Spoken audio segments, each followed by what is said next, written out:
Muy bien.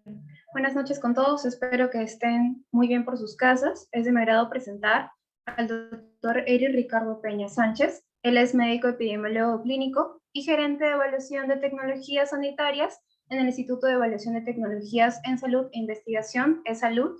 También es docente de investigación de epidemiología en salud pública en pregrado. Muchas gracias, doctor Eric Ricardo Peña Sánchez, por aceptar la invitación y contribuir a nuestro desarrollo científico. La pantalla es toda suya para que pueda compartir. Muchas gracias. Quiero, por favor, que corroboren si es que se me escucha bien. Sí, se escucha claro. Ok, gracias. Disculpen que no prenda la cámara. Esta laptop no está funcionando muy bien la cámara de la laptop. Igual voy a compartir ahorita la presentación. Y bueno, en primer lugar, quisiera agradecer la invitación de los organizadores. Para mí, por favor, confírmeme si es que se ve la presentación. Sí, Se logra apreciar, doctor. Perfecto, gracias.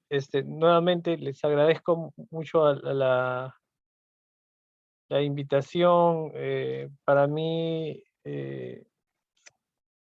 la Universidad Santo Toribio Mogrovejo y, bueno, en este caso, la Sociedad Científica de Estudiantes de Medicina, tengo un cariño especial e identificación muy especial con esta universidad porque estuve mucho tiempo, yo en realidad, algunos años, fui docente de la universidad.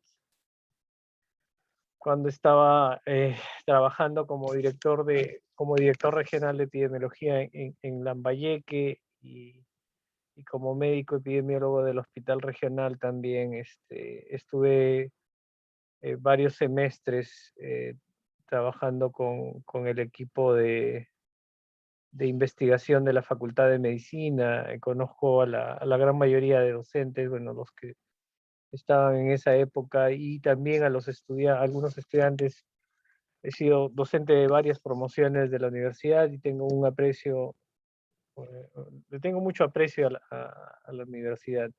Entonces, para mí es una satisfacción. Bueno, últimamente por mi trabajo en el Instituto de Evaluación de Tecnologías, lamentablemente no dispongo mucho tiempo para poder trabajar con las sociedades y los grupos de investigación de estudiantes de pregrado, como me gustaría trabajar como antes lo hacía, pero siempre que tengo la oportunidad de reservar algún tiempo para poder colaborar con ustedes, con el mayor de los gustos, yo puedo tratar de buscar algún tiempo para poder trabajar con ustedes. Bien, no he colocado la diapositiva de disclaimer, de exoneración de responsabilidad, pero igual lo voy a hacer de manera verbal.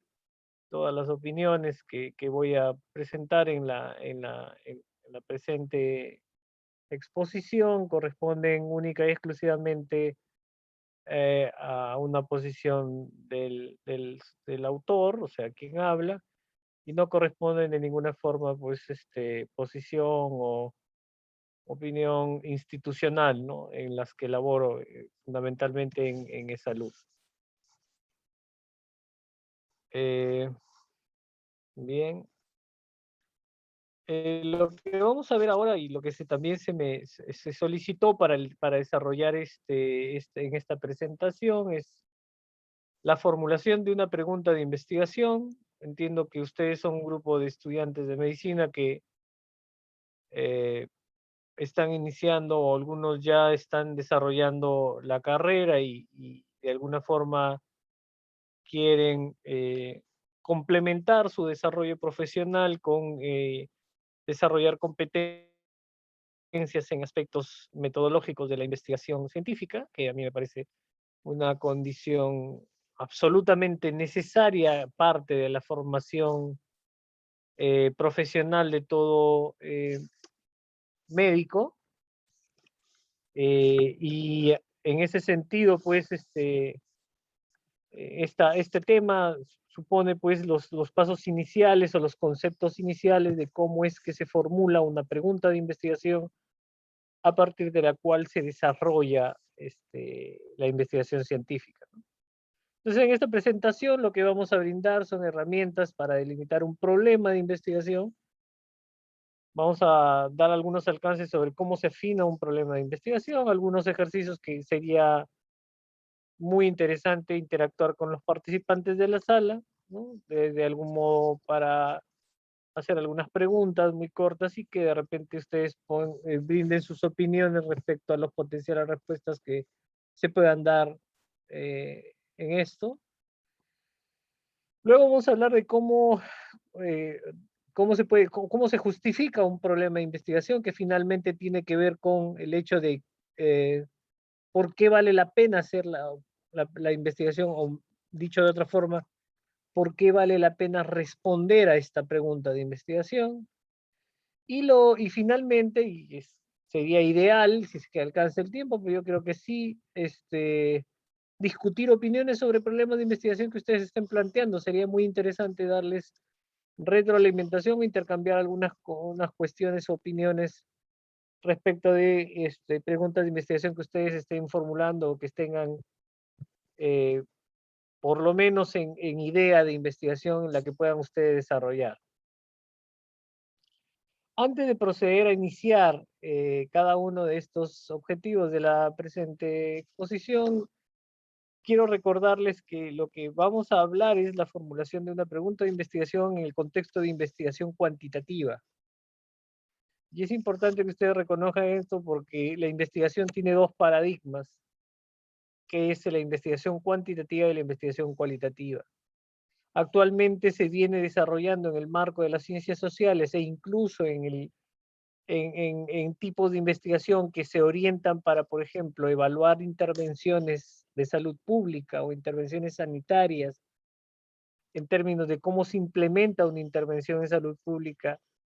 Actualmente se viene echando mano de un enfoque que se llama enfoque mixto, que combina el paradigma cuantitativo y cualitativo, pero es materia de una sesión o un curso aparte, ¿no? Y les decía que esto es la investigación que corresponde a investigación cuantitativa porque la investigación cualitativa tiene otra orientación, es totalmente diferente, incluso en los pasos o en la secuencia que sigue para responder a la pregunta. Entonces, nos vamos a enfocar en investigación cuantitativa, que da cuenta de una gran proporción de la investigación biomédica y que es de interés para ustedes, ¿no? Bien, definiciones del problema científico hay tantos como libros de metodología de la investigación y autores que han escrito sobre el tema de epistemología existen, ¿no? Un problema científico es una pregunta, ¿no? Es un interrogante que se formula, ¿no? A partir de una realidad desconocida, o sea, producto de una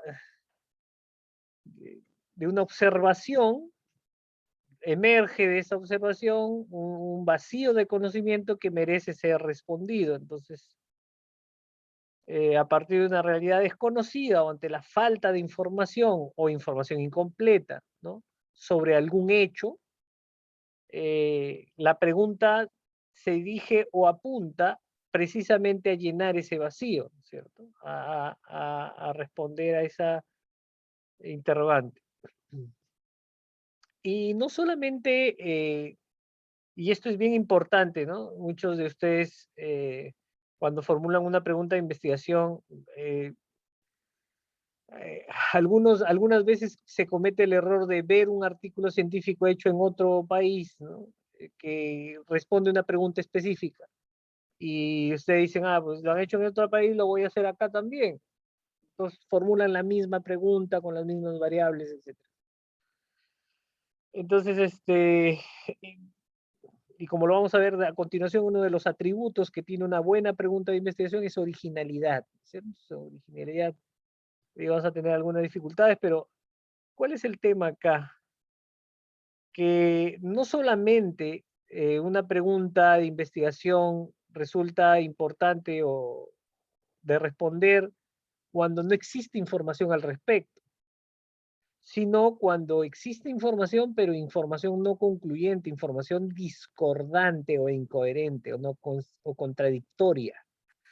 Entonces, si ustedes en la búsqueda de la literatura que respalda la pregunta de investigación que están formulando, encuentran, por ejemplo, que unos autores tienen resultados en un sentido y otros autores en el otro, o sea, divergentes, por ejemplo, están evaluando si un factor X está asociado a una enfermedad y encuentran que unos autores dicen que el factor X está asociado a la enfermedad y en otros estudios se encuentran que ese factor no está asociado. Entonces existen resultados discordantes. Ustedes evalúan críticamente esos dos resultados y se dan cuenta de que las poblaciones son muy similares, pero que algunos o los dos ambas investigaciones tienen limitaciones en la forma como han enfocado y formulado la pregunta y cómo han recolectado los datos para responder a esa pregunta. Lo que ustedes pueden hacer es reformular o replantear esa misma pregunta con las mismas variables, pero siempre buscando que su investigación supere, dicho de una manera gráfica, pero lo que ustedes deberían buscar es que su investigación tenga un valor agregado, o sea, que las limitaciones que tienen los otros estudios no las tengan su investigación, de modo tal de que su respuesta contribuya a esclarecer esos resultados contradictorios. Entonces, eso es crucial. Dicen, están frente a un jurado de evaluación de una investigación o de su tesis y les dicen, pero doctor, eso ya se ha respondido en varios estudios. Se responden, no, un ratito. Con respecto a esa pregunta de investigación, el autor A y B tienen resultados en favor de tal factor, ¿no? O tal resultado. Sin embargo, el autor de F tienen resultados en el otro sentido. Entonces, nosotros hemos hecho esta investigación teniendo en consideración todos esos estudios. Sin embargo, nuestra investigación cuenta con determinadas cualidades que hacen que las limitaciones que han tenido los estudios previos, que podrían explicar esas divergencias, son atendidas de manera adecuada, de modo tal de que los resultados de esta investigación, la que están haciendo, planteando ustedes, verdaderamente responde a esa discordancia, ¿no? Entonces, según Rothman, la formulación de una pregunta de investigación es un paso, y no el más importante, es en el proceso de diseño y desarrollo de una investigación. Había, entiendo yo, que un autor que decía que una pregunta de investigación adecuadamente planteada está parcialmente respondida, porque cuando uno formula muy bien la pregunta de investigación, la recolección de datos y el análisis de los mismos va a responder de forma adecuada a la pregunta. Entonces, es prácticamente un avance muy importante y considerable en el proceso de investigación. Si uno formula inadecuadamente una pregunta de investigación, se va a enfrentar en el transcurso del desarrollo de la investigación con dificultades que no le van a permitir alcanzar los resultados adecuados. Y obviamente eso va a tener problemas, ¿no?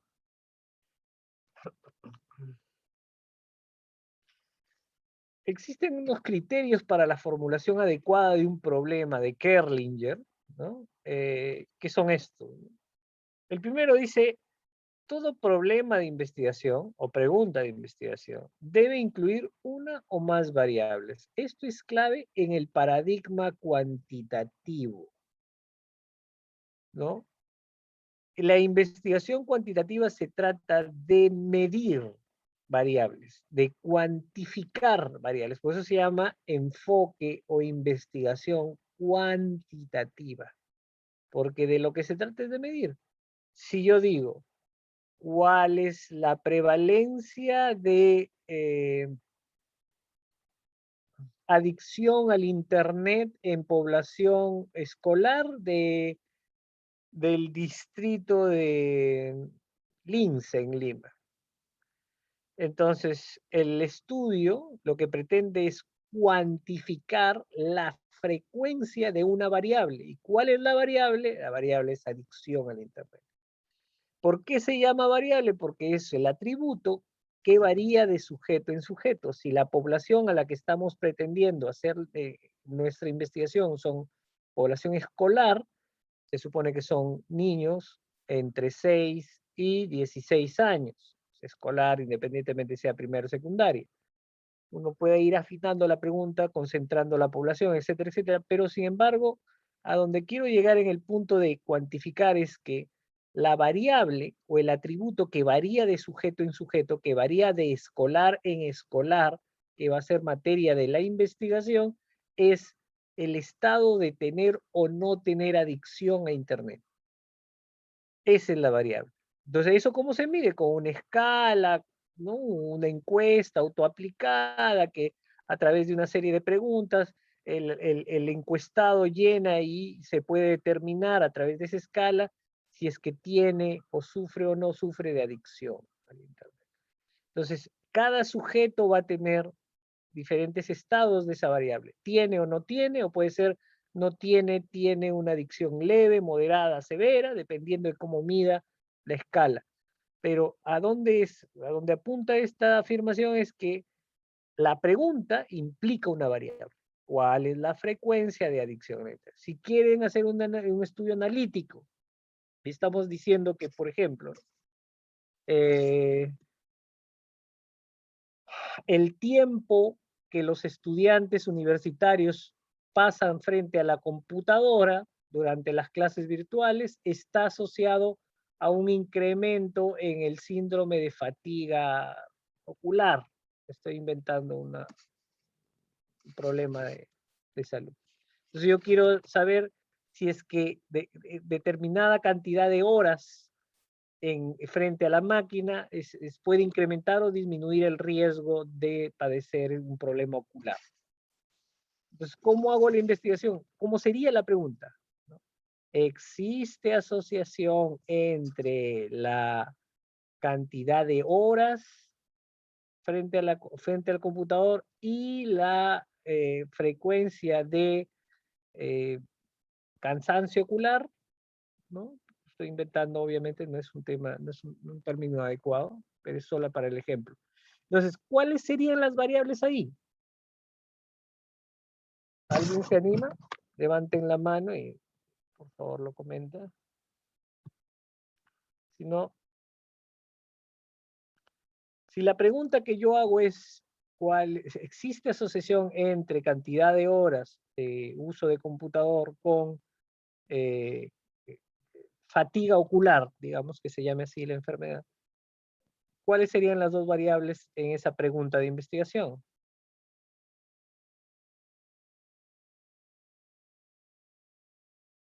¿Nadie se anima? Sería, a ver, alguien escribió, creo. Sí, la variable independiente sería el número de horas frente a algo perfecto. Esa es la independiente porque es la variable predictora. Excelente. Y la variable dependiente, que es el efecto, la consecuencia, ¿no? El outcome o el desenlace, es la fatiga ocular. Perfecto, Carlos. Jaime. Entonces, es así, ¿no? Toda pregunta de investigación implica la presencia de variables. Muy bien. Y obviamente se tiene que formular, valga la redundancia, en forma de pregunta. La tercera, el tercer criterio dice, debe posibilitar la prueba empírica de las variables. ¿Qué quiere decir prueba empírica? Cuando estamos haciendo un estudio descriptivo, lo que nosotros vamos a hacer es generar un valor numérico, una magnitud de la variable que estamos pretendiendo medir. Si yo digo cuál es la frecuencia de adicción al Internet, la magnitud que vamos a presentar como resultado de la investigación es una proporción de un total de encuestados, cuántos de esos encuestados tienen adicción al Internet. Si yo encuesto como muestra 500, ¿cuántos de esos 500 sufren o padecen de adicción? Digamos que el 5, el 8%, entonces ese 8% es la magnitud que yo pretendo cuantificar. Ahora, hablando de un estudio descriptivo, ¿a qué se refiere con una prueba empírica? A partir de la utilización de la estadística, uno puede inferir que esa estimación puntual, que es el 8%, es lo que verdaderamente ocurre en la población a la que se pretende generalizar los resultados. Digamos que mi investigación es en escolares para ver adicción al Internet, pero para poder tener el dato de toda la población tendría que encuestar a todos los escolares, y eso es imposible, ¿no? Si yo estoy haciendo en el distrito de Chiclayo, por ejemplo, en todos los escolares, digamos que hay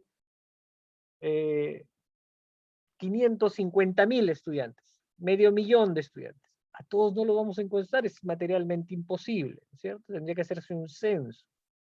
Y eso implica mucho dinero y un despliegue de recursos importantes. Entonces, ¿qué es lo que se hace? Se hace un muestreo. Saca una muestra que garantice la representatividad de los sujetos de la población y utilizando la estadística y la teoría de probabilidades, uno puede medir la incertidumbre de esa estimación puntual que se saca de la muestra.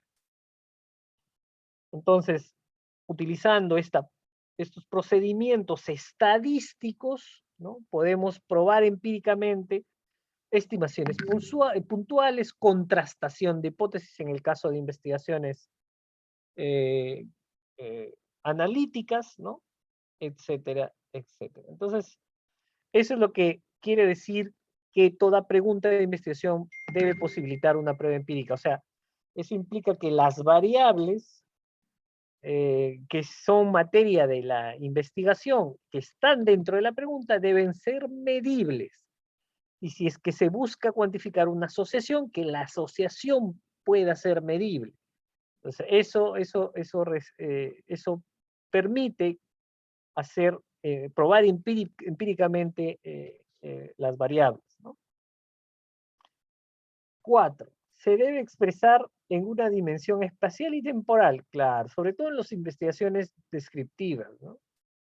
Siempre se dice que se tiene que hablar de tiempo, espacio y persona. Las personas tienen que ver con la población, pero en algunas investigaciones no necesariamente son personas.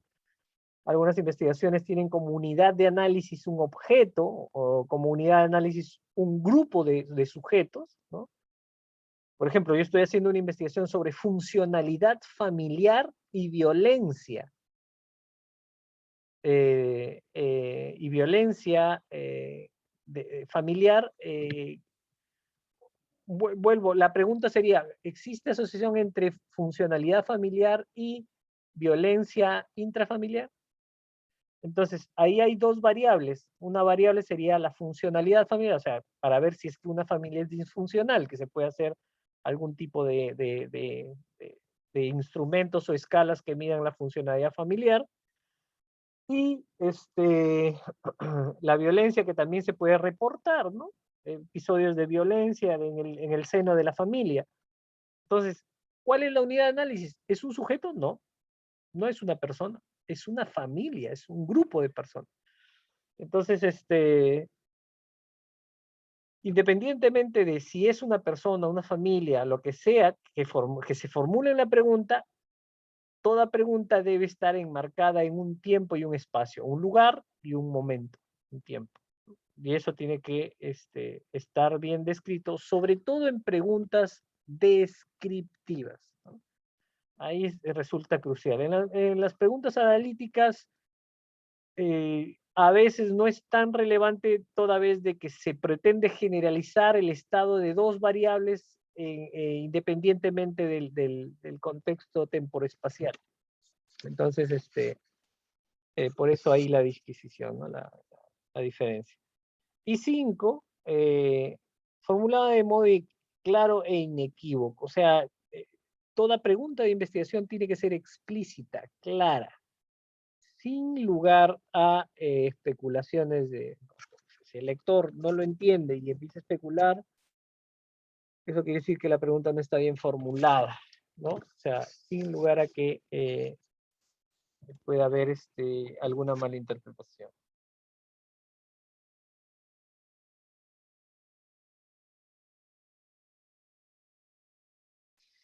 Bien, ¿de dónde surgen los problemas?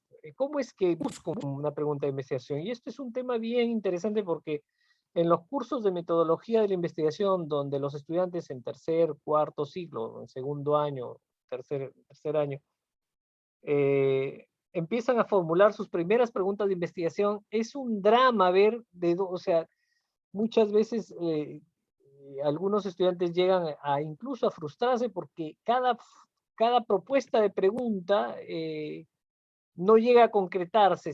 Al final, el proceso de afinamiento o cuestionamiento de la pregunta no resiste los cuestionamientos y al final tienen que buscar otra pregunta.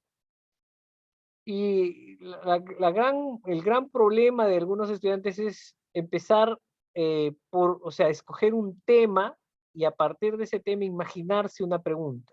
Por ejemplo, muchas veces yo he escuchado a estudiantes decir, ¿no? A mí me gusta la cardiología, yo quiero hacer una pregunta de investigación sobre cardiología. A ver, y se ponen a imaginarse, ¿no? La insuficiencia cardíaca, ya, y o sea, empiezan a escoger la enfermedad, la especialidad, o sea, así no funciona. Así no va, o sea, es muy poco probable que lleguen a una buena pregunta y es más probable que se demoren mucho más para afinarla. Una pregunta de investigación surge de experiencias personales, de investigaciones previas, de diálogos con expertos, prioridades de investigación, que es un tema importantísimo, temas emergentes corrientes, pero surge de la lectura y eso es algo que yo no me canso de exigirles y pedirles y tratar de inculcarles a los alumnos que siempre tengan en mente. Muchas veces el estudiante tiene una idea de pregunta que es muy interesante, pero si no revisa la literatura, si no lee más de, o sea, en realidad varios artículos referentes del tema, no va a tener el panorama claro para poder afinar la pregunta. Incluso dialogar con personas que tengan experiencia en el campo de esta pregunta o idea inicial, también resulta muy importante porque ayuda bastante al momento de formularlo. Entonces, existen varias fuentes, sin embargo, todas deben ser complementadas con una búsqueda adecuada de la literatura, del tema inicial o de la idea inicial, y la lectura constante de esta literatura nos va a ir guiando, nos va a permitir ver claramente cuáles son los vacíos que existen y dónde puede existir una pregunta que realmente represente una necesidad de conocimiento, de modo tal de que se esclarezca el tema, ¿no? Y tienen que preguntarse varias cosas. Una vez que tienen una idea de investigación, pregúntense, ¿esta idea ya se estudió? Y eso, o sea, la cuestión clave acá es la búsqueda, y probablemente eso lo vean en otras clases después. La búsqueda de información es clave. La búsqueda con una adecuada estrategia en bases de datos, de revistas, de artículos científicos, les va a permitir tener todos los artículos científicos relacionados a la pregunta o a la idea de pregunta que ustedes están recién formulando, y la lectura completa de cada uno de estos artículos les va a aclarar el panorama. Va a decir, ah, esto ya se sabe, pero esto no. O esto ya se sabe, pero tiene resultados medios discordantes, ¿no? Por ahí puede haber una chance de formular una pregunta. O tal vez, si el fenómeno bajo investigación es contexto dependiente, ustedes pueden ver que eso está pasando en un lugar y no podría ser lo mismo acá, y valdría la pena saber cómo es en tu contexto. Y si se justifica hacer una pregunta en el contexto local. Entonces, todas esas aristas o cualidades, uno va a poder detectarlos en la medida que tengas una lectura completa o medianamente exhaustiva de la literatura sobre el tema. Luego que has hecho eso y te das cuenta que te quedas con una pregunta que, a juicio de lo que has revisado en la literatura, no se sabe, pues es original, dices, ya, esto es original, o de repente no es original, pero se justifica reformularla. La siguiente pregunta que tienes que hacerte ¿es importante esto? ¿A quién le sirve? Y acá sí surge una serie de problemas en las investigaciones que hacen la gran mayoría de estudiantes de pregrado, ¿no? O sea, lamentablemente una buena proporción de estudiantes ven a la investigación como un trámite para conseguir los grados y el título de médico, ¿no? Entonces dicen, bueno, a hacer el trámite yo repito una pregunta ya hecha y bueno, si busco ya medianamente original, la hago. Y solamente por amor al arte o por hacer el trámite. Eso es un problema, porque una investigación realmente se trata de generar conocimiento nuevo. Y el conocimiento nuevo tiene que estar orientado a responder preguntas que realmente merezcan ser respondidas o que encierren en sí mismas una utilidad. ¿A quién le va a servir? Y eso tiene que ver con la relevancia de la pregunta de investigación.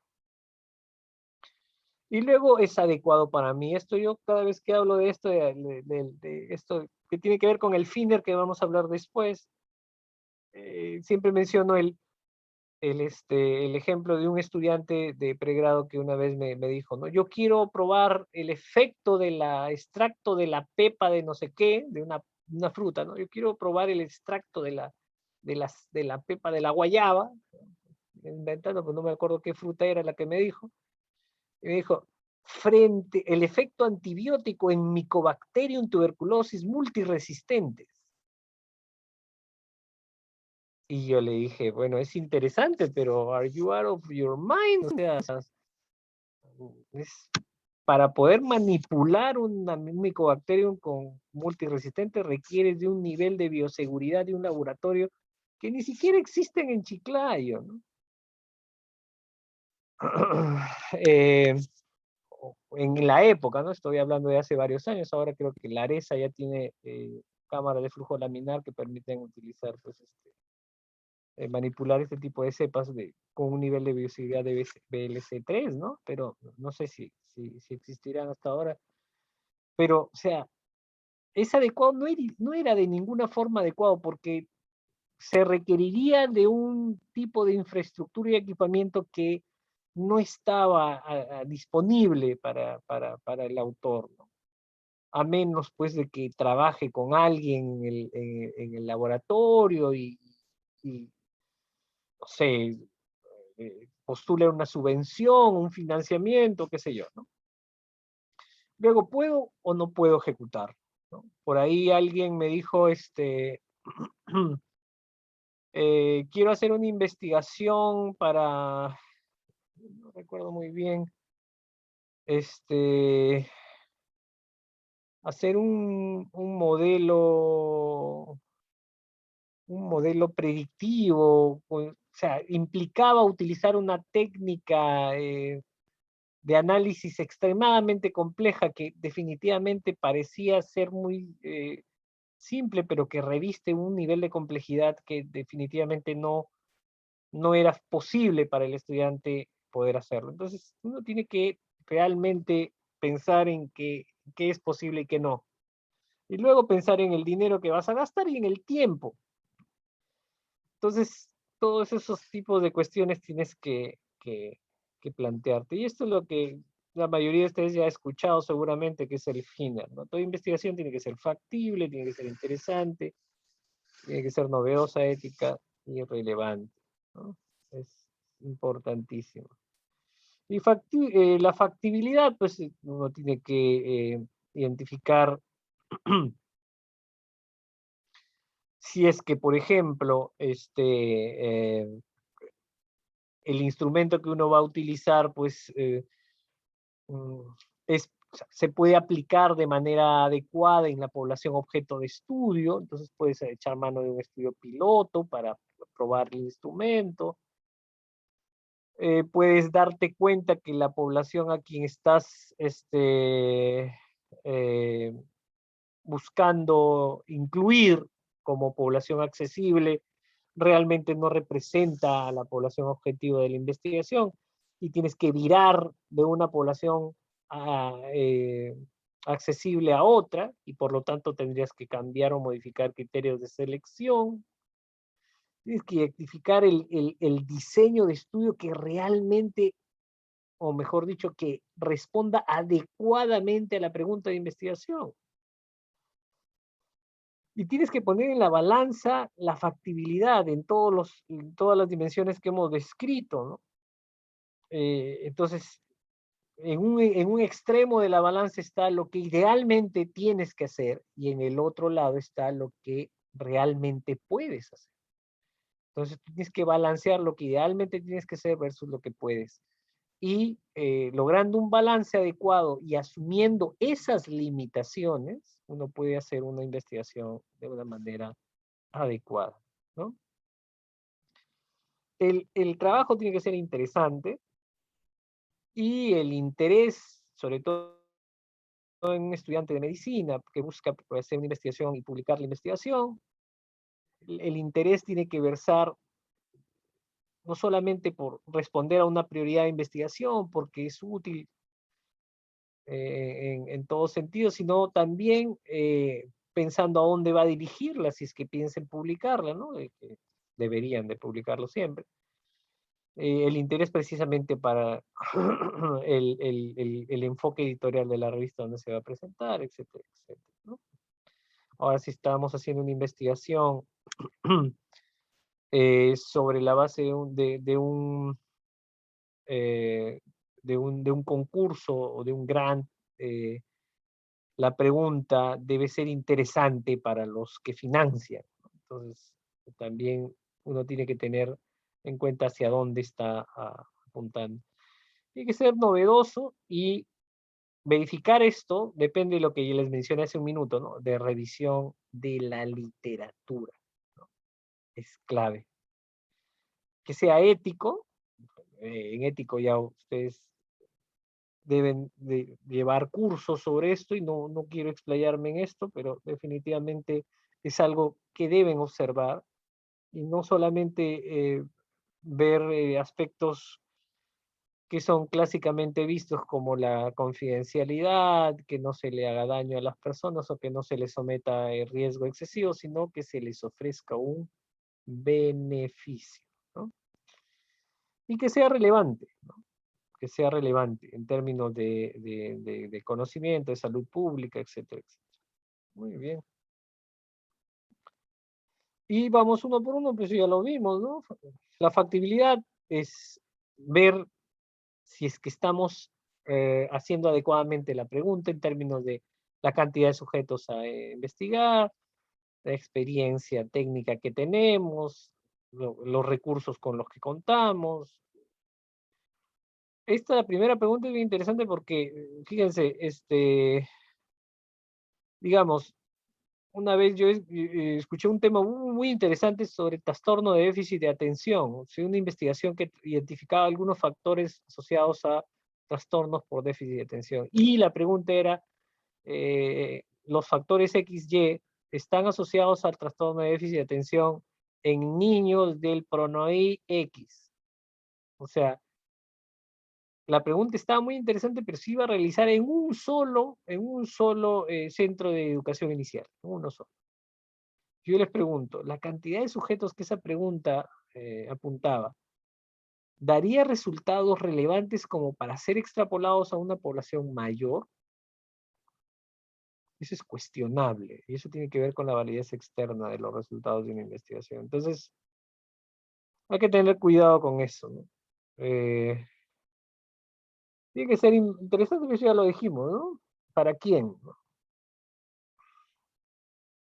Novedoso, ¿no? Novedoso no solamente implica de que no sea una pregunta que no haya sido respondida, sino que esclarezca el escenario de una pregunta en los que existan resultados eh, previos, ¿no?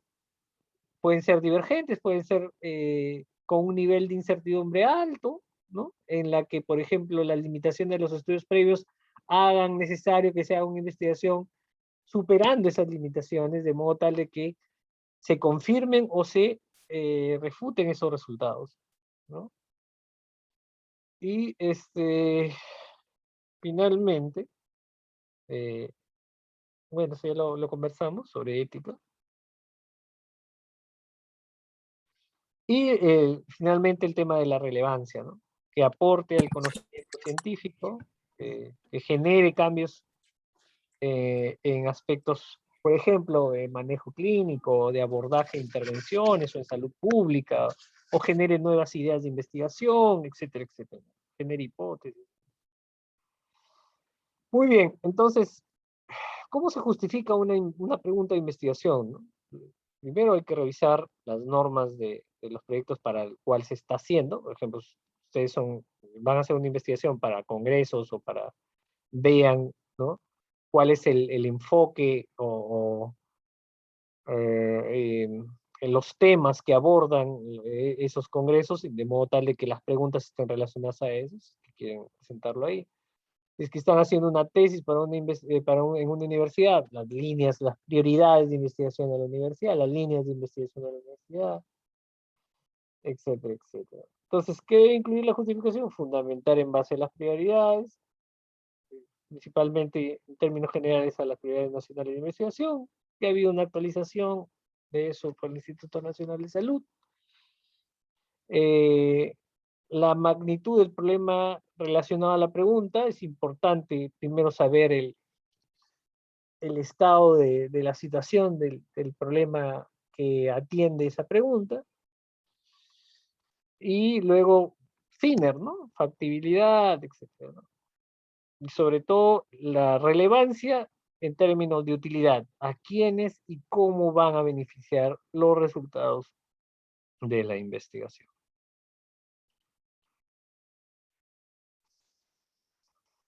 Muy bien. Ah, bueno, los estudios descriptivos y los estudios comparativos o analíticos, ¿no? Eh, Acá el detalle importante de este cuadro es el tipo de pregunta, ¿no? Los estudios descriptivos, como ya los he mencionado, son estudios en los que se presentan las magnitudes o se cuantifican las variables una a la vez, ¿no? Entonces, como uno hace estimaciones puntuales de esas variables y lo que pretende es generalizarlos a la población objetivo, lo que se hace lo que se llama estimación a través de inferencia estadística, ¿no? En cambio, cuando se hace estudios analíticos y lo que se compara y lo que se busca no es medir variables, sino medir las asociaciones entre las variables, entonces lo que se hace es contraste de hipótesis, que te permite responder utilizando los mismos procedimientos de inferencia estadística, si es que existe o no asociación o dependiendo de lo que se trate de cuantificar, ¿no? Son medidas de asociación, etcétera, ¿no? Vamos a recordar los tipos de investigación cuantitativa, ¿no? Existe la investigación observacional y la experimental, ¿no? La investigación observacional es donde el investigador no manipula o no modifica ninguna de las variables, simplemente las mide, ¿no? Y están los descriptivos que hemos dicho, ¿no? Están los transversales, estudios psicológicos, estudios de casos, o, eh, casos o series de casos. Los estudios analíticos, que están el transversal analítico, el casos y controles y cohortes, y en el otro lado están los estudios experimentales, ¿no? Donde ya el investigador exprofesamente modifica las variables, ¿no? Hay una intervención que es lo que busca precisamente es ver el efecto de esta modificación de una intervención.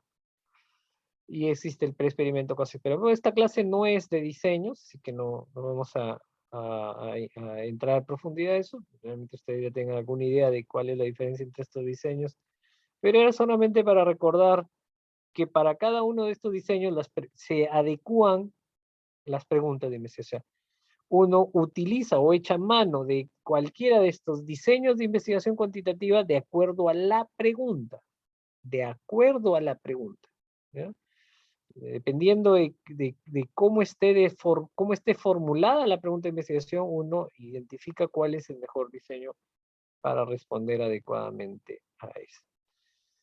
Muy bien, entonces el ejercicio que les mencionaba, que sería interesante compartir, es precisamente en qué consiste este proceso, ¿no? Lo primero que tienen que preguntarse es qué es lo que se va a medir, en quiénes, dónde y cuándo. Por ejemplo, primero, ¿qué conocemos acerca del problema? ¿No? Ustedes tienen una idea de investigación, primero hay que leer y revisar sobre esa idea. Una vez que uno empieza la búsqueda, para empezar la búsqueda uno tiene que identificar qué es lo que se necesita saber para comprender el tema, para comprender mejor el tema de investigación. Una vez que pues ahí se pueden echar mano, por ejemplo, de revisiones narrativas sobre temas particulares en la literatura, y eso ayuda bastante, ¿no? A tener una idea concreta del tema en general. Y luego ya uno puede ir buscando en función de toda esa revisión y vamos ya aclarando el panorama, viendo qué cuestiones son más importantes saber o conocer, ya empezamos a hacer preguntas específicas. Una vez que empezamos a afinar la pregunta, empezamos a buscar qué han hecho otros autores sobre esa pregunta final. Una vez que hemos identificado el vacío, la discordancia en la evidencia, decimos, ¿cómo sería la forma más adecuada para esclarecer eso? Y eso tiene que ver con identificar la metodología. O sea, no el método en sí de la pregunta, sino en función de la forma como sería la pregunta, podemos darnos cuenta cuál es la forma más adecuada de responder, ¿no? Y una vez que hemos planteado ya la pregunta, empecemos a hacernos las siguientes preguntas. ¿La podré responder? ¿Qué es lo que necesito? ¿Será ético hacer una investigación para responder esta pregunta? Etcétera, etcétera. Muy bien. Eh, gracias. Creo que he echado algo de 50 minutos. Eh, si tienen alguna pregunta, si no, yo los invitaría a que ustedes de repente planteen alguna de las ideas de preguntas de investigación que tienen y de alguna manera podemos discutirlas. Si no, y si tienen alguna pregunta, con todo gusto la responderé.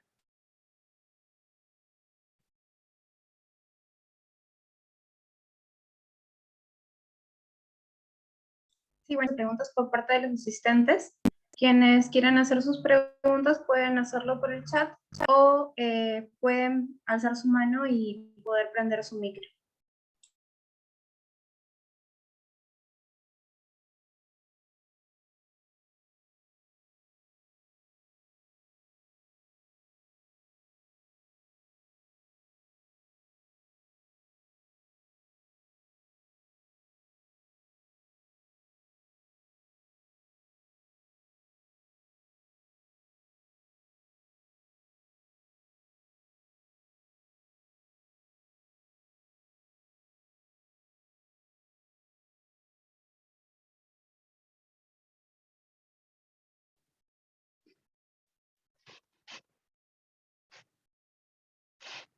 Pues si no tienen preguntas y tienen de repente alguna idea de investigación, pueden plantearla y la discutimos.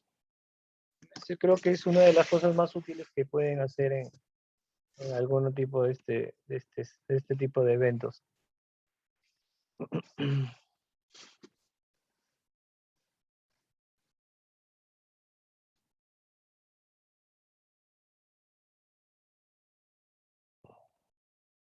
Vale, hay una pregunta. Sí, aquí tenemos una pregunta. Es ¿cómo hacer para que nuestra investigación no sea tan general ni tan específica? Ya, pero la especificidad depende exclusivamente del tema, ¿no? Y eso creo que resultaría un poco más útil discutirlo en función de preguntas concretas, pero nuevamente, todo se va, o sea, dentro o sea, partiendo de una idea de investigación, la única forma de conseguir claridad en la formulación de un problema, de la pregunta, es teniendo una adecuada revisión de la literatura, o sea, haciendo una revisión y lectura de los artículos científicos, no solamente les va a dar claridad, sino les va a dar los elementos de juicio como para poder afinarla adecuadamente y no terminar con una pregunta demasiado específica o demasiado general. Empiecen con artículos de revisión del tema, ¿no? Del tema general de la pregunta. Por ejemplo, hagamos ejemplos para hacer más concisa la explicación. Surge por ahí la duda en una clase de epidemiología, ¿no? Que estamos hablando de vigilancia epidemiológica de enfermedades crónicas, por ejemplo. Alguien dice, ¿cómo es que se puede hacer una vigilancia epidemiológica de enfermedades crónicas? Usualmente la vigilancia epidemiológica se diseñó para hacer vigilancia de enfermedades transmisibles o infecciosas. Enfermedades crónicas no son muy diferentes, ¿no? No se sabe el momento en que empiezan, los cambios se dan en el tiempo, en un tiempo prolongado, entonces, ¿cómo es que se puede hacer? Entonces, ¿qué es lo que hay que hacer ahí? Pues lo primero es hacer una búsqueda con términos que incluyan, por ejemplo, enfermedades non-communicable diseases, ¿no? Enfermedades no transmisibles. Y adicionalmente, surveillance, ¿no? Que es vigilancia. Eso, al momento de salir los resultados en el buscador, va a haber un montón de tipos de artículos que van a salir. Empiecen con los de revisión, las revisiones, ¿no? Esos artículos lo van a leer completito y esos artículos que tratan de describir el campo de estudio de manera general, les va a ir orientando las cosas.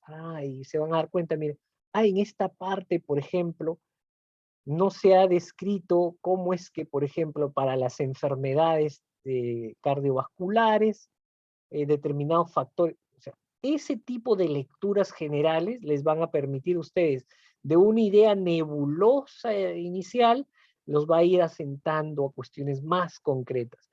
La única forma es leer, revisar, ¿no? Y eso va a ir aterrizando la pregunta a cosas más concretas. Si ustedes no leen y se van a tratar de imaginar, eso van a dar 1000 vueltas y no lo van a conseguir. Creo que hay una consulta, dice, en el caso de una investigación, saquemos una muestra aleatoria en una ciudad, sospechamos que la gran parte de nuestra muestra está concentrada en cierto grupo. Colegio, o sea, ¿sería válida una muestra para poder de la ciudad o tendríamos que dirigirla hacia el colegio? Ya, sí, no, ya, a ver, el tema de los colegios es bien interesante, Anthony. Cuando tenemos, pero eso ya es parte, por ejemplo, de una clase que es población y muestra o muestreo, pero igual vale la pregunta y aprovecho para hacer la explicación. Cuando tenemos una población muy grande, ¿ya? Muy grandota, como los escolares, y en donde existen, por ejemplo, tipos de colegio que son similares entre colegios, pero dentro de cada colegio puede uno encontrar una heterogeneidad de individuos. Uno puede hacer primero una selección aleatoria de colegios que se parezcan entre sí. Y primero no sorteas individuos, sino sorteas colegios. Y dentro de los colegios sorteas salones. Y dentro de los salones sorteas ya los individuos. ¿Y qué quiero decir eso? Que eso es una forma eficiente de muestrear. No necesitas irte a un montón de colegios. Digamos que en el distrito donde hagas el estudio tienes 70, 80 colegios. Entonces ya no te vas a los 80 a muestrear. De los 80 sacas 8 o 10 o menos, ¿no? 8, digamos. Pero ¿qué es lo que haces? Sorteas colegios. No dices, me voy a este, me voy al otro. No, sino probabilísticamente, los 80 tienen la misma probabilidad de ser seleccionados al azar, pero solo seleccionas 8. Y de esos 8 seleccionas al interior aulas y, o sea, ya no te vas a las 20 aulas de ese colegio, sino te vas a 5, te vas a 6 o 10. O sea, ese tipo de muestreo que es por etapas, se llama muestreo por conglomerados o muestreo polietápico o multietápico. ¿Sí? Es un muestreo complejo. Y eso te permite ahorrar y ya no te vas a un montón de colegios, te vas a pocos y de los pocos te vas a menos salones. Entonces, trabajas menos, pero estás considerando probabilísticamente ese ajuste por diferentes niveles de selección. Y hay formas y hay métodos estadísticos que toman en cuenta ese tipo de muestreo para poder incluirlos dentro del análisis y garantizar que tus estimaciones sean válidas. ¿Ya? Ese es, ese es un tema que es bien interesante, que hice incluso una tesis en USAT, me acuerdo muy bien, hicimos sobre precisamente el ejemplo que hice, esa adicción a los videojuegos, me acuerdo que fue, en estudiantes de colegio, con una colega, que, bueno, estudiante de la USAT, egresada de la USAT y que ya es especialista, está trabajando acá en Lima, y que hizo un trabajo precisamente de ese tipo, ¿no? Hicimos un muestreo polietápico y salió un resultado muy interesante. Esa es una forma para atender a la pregunta que hicimos, que acabas de formular. Raiza dice, la idea de investigación es depresión en población indígena, un análisis de la ENDES. Bueno, esto es un análisis de datos secundarios, ¿no? Bueno, la gran ventaja de tener una base de datos secundarios es que ya tienes los datos recolectados. No vas a recolectar absolutamente nada, simplemente puedes analizar. Y la pregunta siguiente dice, ¿cómo es que se tendría que hacer más interesante esta investigación? Bueno, en realidad, cuando haces un análisis de datos secundarios, tienes eh, bastante limitación porque no puedes modificar la pregunta. O sea, mejor dicho de una mejor forma, no tienes de dónde echar mano de otras variables. Tienes las que tienes y la recolección ha sido la que es. Eh, yo digo que hacer o tratar de sacar preguntas mejores de una base de datos secundarios siempre es medio riesgoso, ¿no? No quiere decir que los estudios hechos de datos secundarios no son buenos, son muy buenos. Y hay algunos que echan mano de algunas técnicas de análisis interesantes que permiten tener estimaciones más complejas y más interesantes, más completas, pero sigue siendo datos secundarios. Entonces, mucho depende de la experticia del que hace los análisis para proponerte cuestiones que puedan resultar más atractivas a la lectura, o más interesantes, pero igual, el tema de la base de datos secundarios no te da mucho margen de acción, a diferencia de formular una pregunta de investigación original, mejor dicho, de datos primarios, ¿no? De datos primarios. Pero sí es interesante hacer análisis de datos de ENDES. Y si la pregunta específica es cómo hacerlo más interesante, habría que mirar las variables que están en la base de datos para ver qué se puede hacer con eso, porque así a ciegas no te podría dar un consejo. De nada, Raiza. Dice, doctor, si quiero evaluar la anemia en niños en mi localidad, perfecto. Y hay un solo centro de salud. Perfecto. ¿Estaría mal evaluarlo solo ahí o sería mejor? Muy interesante. No. Si la población a extrapolarse es el distrito y habría que ver, o sea, si lo que se pretende es generalizar los resultados a la población de niños del distrito de Monsefu, habría que pensar la siguiente pregunta. ¿Todos los niños de Monsefu se atienden en ese centro de salud? Y la respuesta probablemente sea que no, ¿no? La respuesta va a decir que hay algunos que se atienden en salud, hay otros que no se atienden ahí, se atienden de forma particular. Pero igual, ¿cómo podrías asumir, cuando tú dices, ¿no? La población tributaria del investigación, o sea, la selección de los sujetos de la presente investigación se hizo del establecimiento de salud de Monsefu. Y por lo tanto eres consciente de que los resultados no son generalizables a la población total, sin embargo, ¿no? Permiten tener una aproximación de tal. Alguien dice, ¿no? Si tienes una limitación, mejor confiesa el pecado. O sea, concluye, o sea, las conclusiones de tu investigación tienen que estar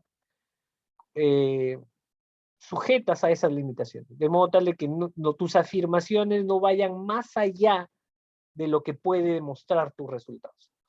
Si tú empiezas a afirmar cosas que no se pueden respaldar con tus resultados, es ahí donde te expones a que el jurado, el revisor, o quien sea que esté evaluando tu trabajo te masacre. Porque es precisamente un error eso, el afirmar cosas que no respaldan tus resultados. Entonces, si tú dices que tu investigación tiene la limitación de que no permitiría hacer generalizaciones a la población total, sin embargo, es útil porque las intervenciones se pueden diseñar precisamente para la población que tú estás atendiendo.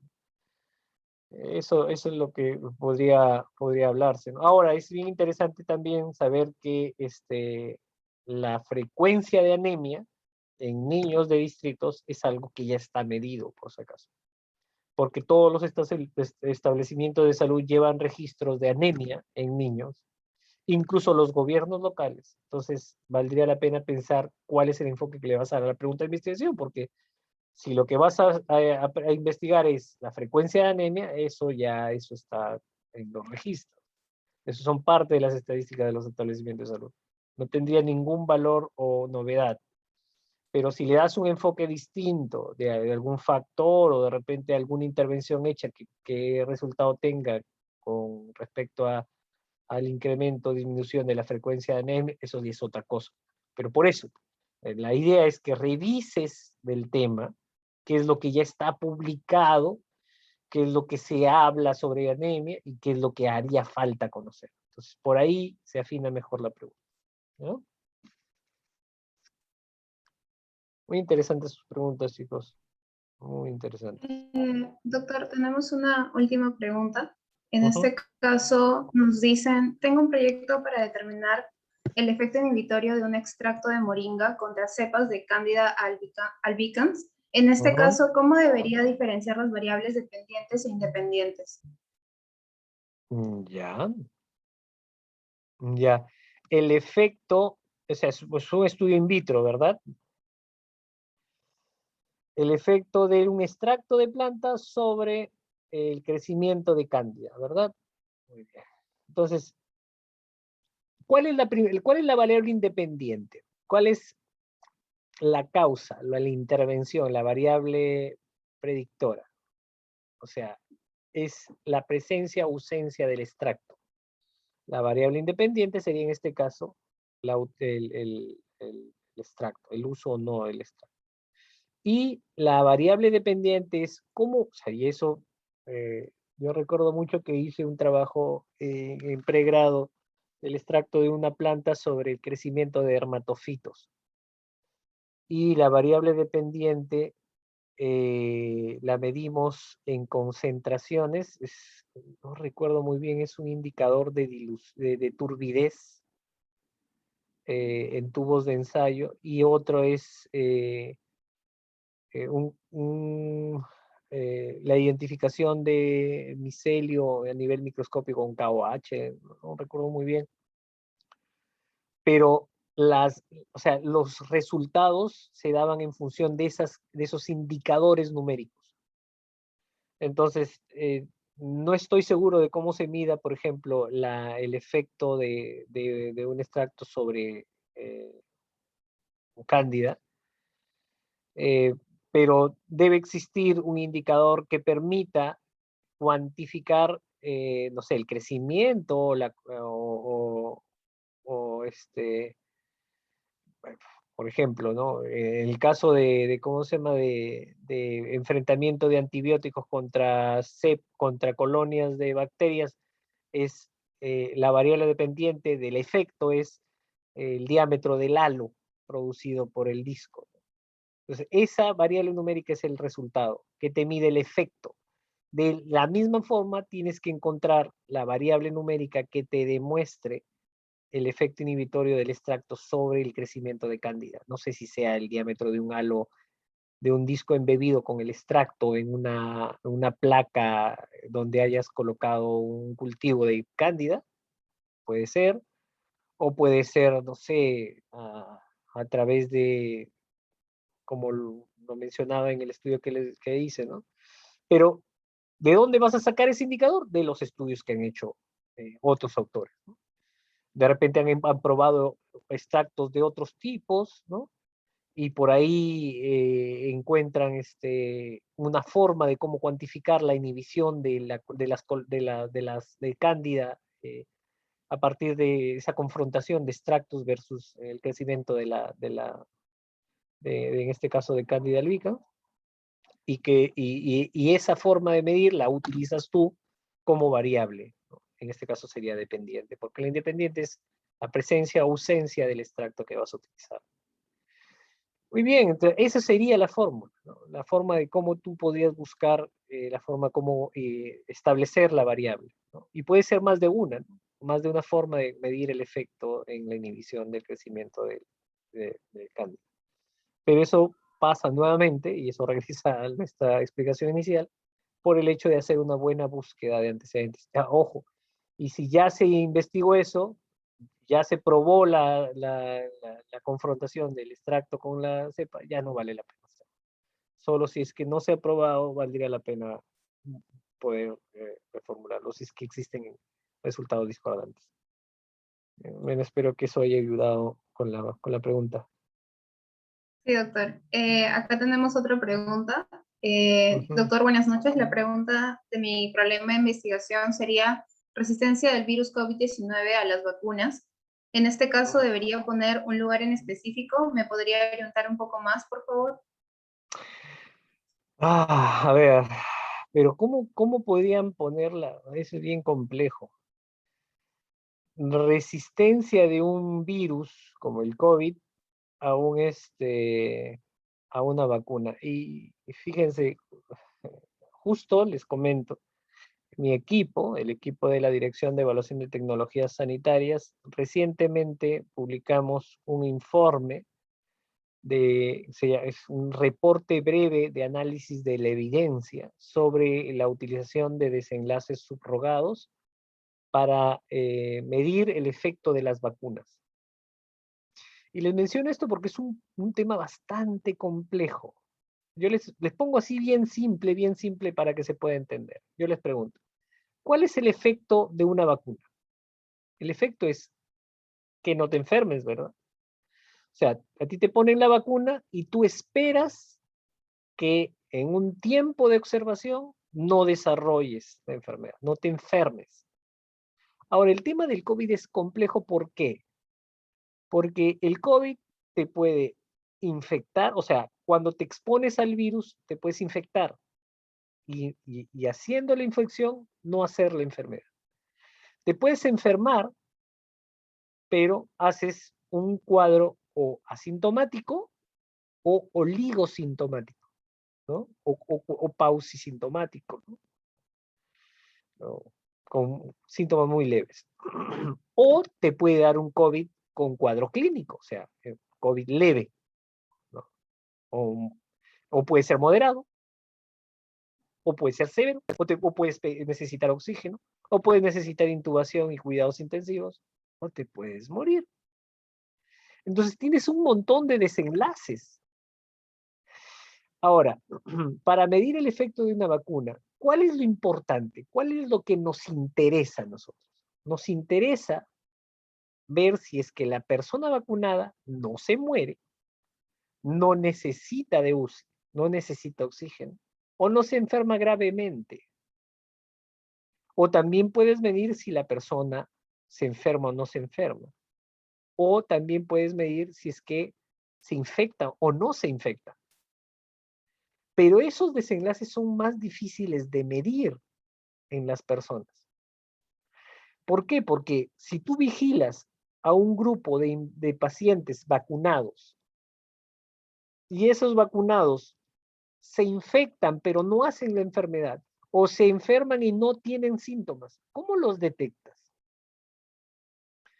Entonces, necesitas desenlaces más concretos, como la muerte, como la enfermedad severa, como la enfermedad moderada. El tema es el tiempo de seguimiento. Y en general, ese tipo de preguntas se prueban con ensayos clínicos.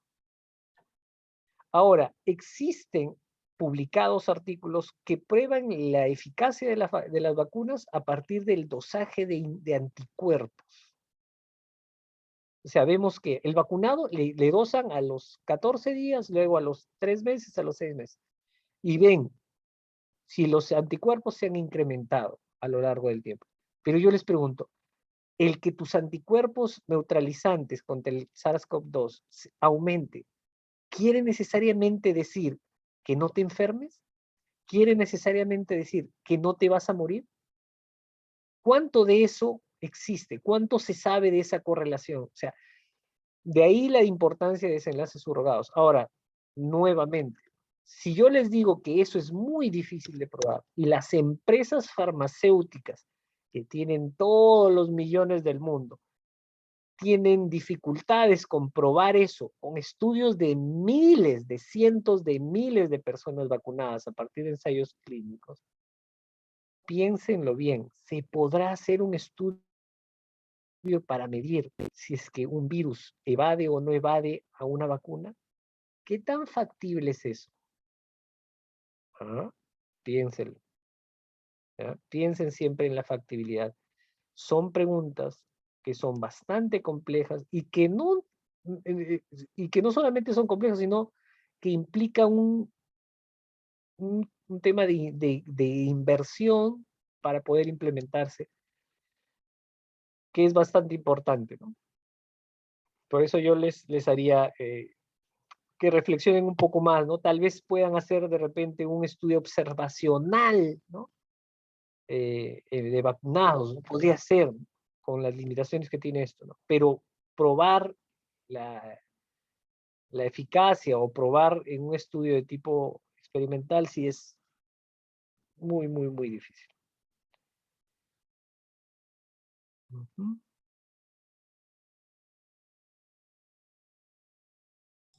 Ok, creo que esas serían todas las preguntas, doctor. De Ujú. antemano, decirle muchas gracias al doctor Eric Ricardo Peña Sánchez. Queríamos hacer la entrega de un certificado por su valioso tiempo y su interesante ponencia en realidad, y esperamos contar con usted para próximos proyectos.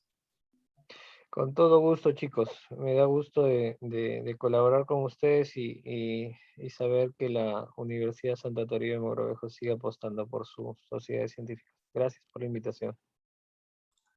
Muchas gracias. Bueno, chicos, esto ha sido todo por hoy. Mañana, el día viernes, recuerden que tenemos nuestro taller, nuestro primer taller.